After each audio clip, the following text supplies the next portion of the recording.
What's good, guys? It's Friday. We are 8 days out. We are 2 days in to the carb depletion. 140 carbs. Hit 150 yesterday because my brain was still used to the old macros, but had some breakfast this morning. Nothing big, but a little egg wrap with some broccoli, some cheese. Threw some extra eggs on the side. Other than that, all I had was half a cucumber.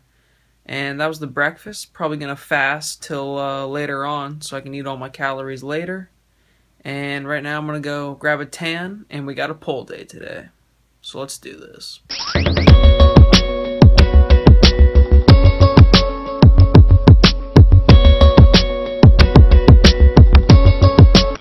Alright guys, all set tanning now. Going to head over to Target because I actually have to get some materials, some skin prep materials. Got to get like exfoliating stuff. Have to get probably some moisturizing stuff, and maybe a few extra like razors and stuff, because I think I'm gonna shave. Like, you just gotta make sure you're shaved. I don't know if I'm gonna shave my whole body, but gotta make sure you're cleaned up, especially before the spray tan. Gotta make sure your skin's like in perfect condition. That's what they said anyways. The better condition your skin is in, the better the spray tan sets in, the better you look, blah, blah, blah. So yeah, gonna do that, and then maybe run a few more errands. So let's go hit up Target. No idea what any of this shit is. This is the only thing I see that says exfoliating on it. So I was able to find a few things that I think will suffice as far as getting my skin in the right condition. Ended up getting like a scrub that said exfoliating on it, so I mean it must exfoliate you, right? One of those new scrubbers, got some extra Q-tips, got some stuff to shave, because probably going to shave like I said. And yeah, finished up at Target. Also got myself a bottle of water, because I just drank all of this water here, this 30 ounces, and there's a GNC right there, and I'm gonna go see if I can find some relatively inexpensive aminos, BCAAs, so I can sip on those to sort of put my hunger aside a little bit, so I can save my calories for later, like I said. That's really the only time I'm gonna drink BCAAs, guys.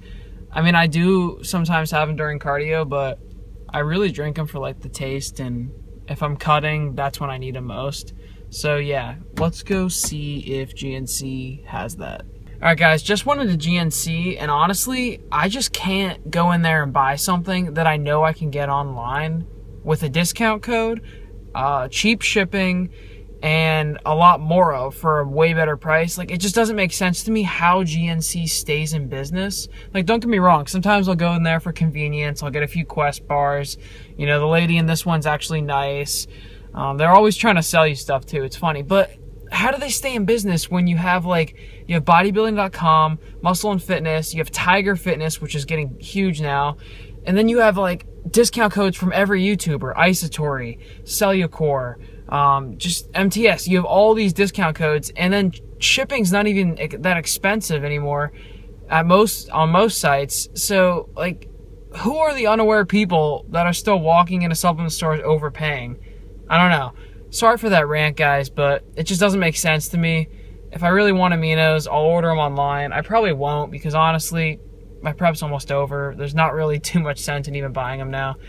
But I'm going to head home right now. Today we try out Fruit Punch C4 as opposed to the Strawberry Margarita. So let's see how it is.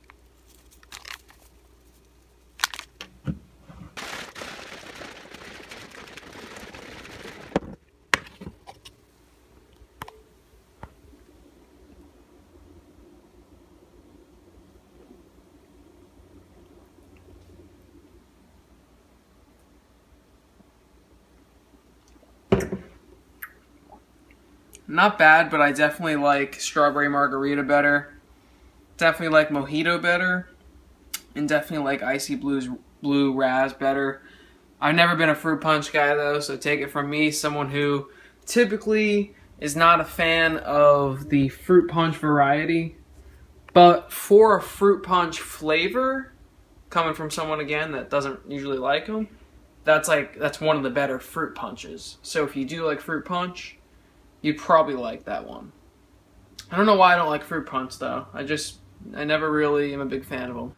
Welcome to the pull day, guys. This day was interesting because I actually did it a little bit differently than I've been structuring my workouts. Not in terms of exercises or sets or rep schemes, but mainly in terms of how I'm going about getting in the volume. I took my time in the gym. And when I say took my time, I mean I really took my time to make sure I could get in a lot of back volume, 16 sets total, and a little bit of arm volume that we get to later. But I started out with this neutral grip pull down. The neutral grip is something that I love. I honestly can feel the neutral grip so well. I don't know why I don't do it more often. I mix up the handles a lot on the lat pull down. Sometimes I'll use the wide grip, sometimes the closed grip, because I can feel them all contract really great. But this neutral grip, for some reason, I can just really feel it. I think it's because it's a little bit wider than the narrow grip, so it's like the best of both worlds, kind of. I get what I like about the narrow grip, and I also get the pros from the wide grip kind of combined. And I actually was enjoying using it so much that I brought that same handle over to the low cable row, and I attached it there. And I felt it just as good here as well. Kind of pulling, I wouldn't say extremely low or high, in the mid-range here. Just, again, going for the contraction. I actually did 5 sets on the pull down you saw with the neutral grip. And then I did 5 sets on this horizontal row with the neutral grip, because I wanted to make those 2 movements with the neutral grip my main movements. So I got in the most volume on those 2 movements with the handle that I was pretty much feeling the best. Honestly, I don't know if it necessarily works a different part of your back, but I may use that in replacement for the other grips a lot more often. But doing pull-ups here, I think sets of 12 to 15. It's kind of a burnout, kind of a finisher. But you guys know I love my wide grip pull-ups. I love to warm up with them. I love to finish off with them. And when I start bulking, I'm really going to start adding weight to them and probably use them as a compound movement to grow my back. But doing seal rows next as a finisher, I wasn't gonna do these, but I wanted to do something that was unilateral in terms of pulling, each arm pulling its own weight. But I sort of wanted to do each arm at the same time, so I decided, hey, I'll do some light seal rows, doing the 50s here. I remember I've gone up as heavy as 70s on these, but I decided since it was my last movement, and given the state of prep I'm in, get the 50s, get a contraction, first did a set of 15, then I think I worked down towards sets of 12, but I think this was my last set, so I actually kind of burnt out and ended up going to failure on this set, I believe. But overall, seal rows felt pretty good. I'm going to incorporate a lot more rowing once I get past this competition. My back really needs rowing. I have decent width for my size, but as far as thickness goes, that's something I can work on, and that's something deadlifts will definitely help with a lot too once I probably will start incorporating those. But doing curls here, you're not going to see a ton of bicep volume, guys.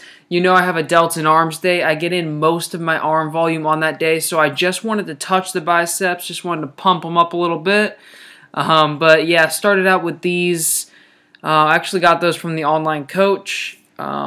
Just, pinkies up, kind of hitting the shorter head of the bicep, both dumbbells at the same time. Really was just getting in reps, guys. Not really going for any type of progression here. Sort of a little bit of a couple bro movements for the arms here. Pinwheel curls, always do these. Well, not always, but most days I'll do these instead of hammers. I've just always felt pinwheel curls the best. I got them from Ogus. I saw him doing them a long time ago when I was watching an old prep video of his, and ever since I've done them, and I can go pretty heavy on them, especially if I'm just doing a delts and arms day. I'll go as heavy as like 50s, and I'll actually still feel it contract. So only using the 30s here just to get in some reps, and those definitely felt good. That's going to hit your forearm and the long head of your bicep, by the way, in case you were wondering. And last but not least, we finished off with face pulls, doing them a little bit differently. I actually changed my grip after this set because I didn't like how this set felt at all. And it actually kind of looks like I'm lopsided in the video, but I might be a little bit unbalanced there. But anyways, my hands are not at the end of the rope here. They're sort of in the middle, and that's okay. I still felt it contract. and I was doing high reps, like 25 reps, so it was fine. But I do prefer my hands sort of at the end of the rope, so that's what I changed my grip to for the next 2 sets of high reps. Finished off with abs and list cardio, but that was the workout, guys, and stay tuned for the rest of the video. So I left my house for the gym at I think 1:07, and right now it's almost 4 o'clock. I think it's right about 4 o'clock right now. So almost 3 full hours we're approaching at the gym now. Kind of did that on purpose, guys. Like I said before, I've had 1 meal today, and I'm trying to have a lot of my calories saved up for later. Because it is like, you know, I'm getting to the lowest macros I've been on, so I like to have big meals. So I'm just putting off the food till later, kind of like a mini intermittent fast type deal. Not complete though. But yeah, I finished up that back day with 400 calories of low intensity steady state. Well, low intensity steady state. I started out on the bike, which was really low intensity. I did 100 calories there. It took me like 20 minutes. And then I went to the treadmill, walked pretty fast for like 10 minutes, got 100 calories there.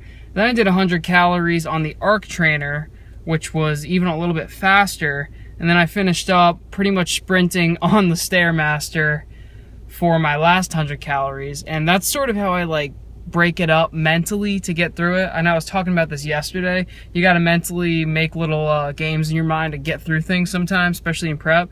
So like, if I break it up into 4 100 calorie increments, it seems like way better for some reason. It probably takes the same amount of time. Honestly, probably takes longer, but it just seems better and it's not as boring. And I don't know, I don't want to sit on a bike, sit on the same machine for like an hour plus. Maybe that's why I like HIIT cardio a lot more. If I ever do my own prep, or if I'm ever just cutting for the hell of it, I'll probably incorporate HIIT, different styles, and no low intensity at all, just HIIT. But that's for another time. We're not going to be cutting again after this for a while. We got a lot of other progress to make in the gym with regards to strength. But before I go off too much on a tangent, guys, I'm gonna go home, relax a little bit, drink a bunch of water, shower up, and then probably eat after that. Check in with you all soon. Got some chicken and broccoli in there. Put some of it in this wrap. Got a few rice cakes I've been snacking on. I'm actually going to throw some peanut butter on top of those rice cakes. And also maybe make a little peanut sauce and throw it in here if I'm feeling it. But gonna have that. Then I got a few more meals left today. That's pretty much it. Gonna get this video edited up and out to you guys by tomorrow so you can see it. And then keep recording the prep. But if you enjoyed it, guys, as always, please give it a thumbs up. Comment below any questions. If you haven't subbed yet, you can subscribe now. Follow me on Instagram at The Aesthetic Natty for more frequent daily posts. And until the next one, guys, take it easy. I'll see you then.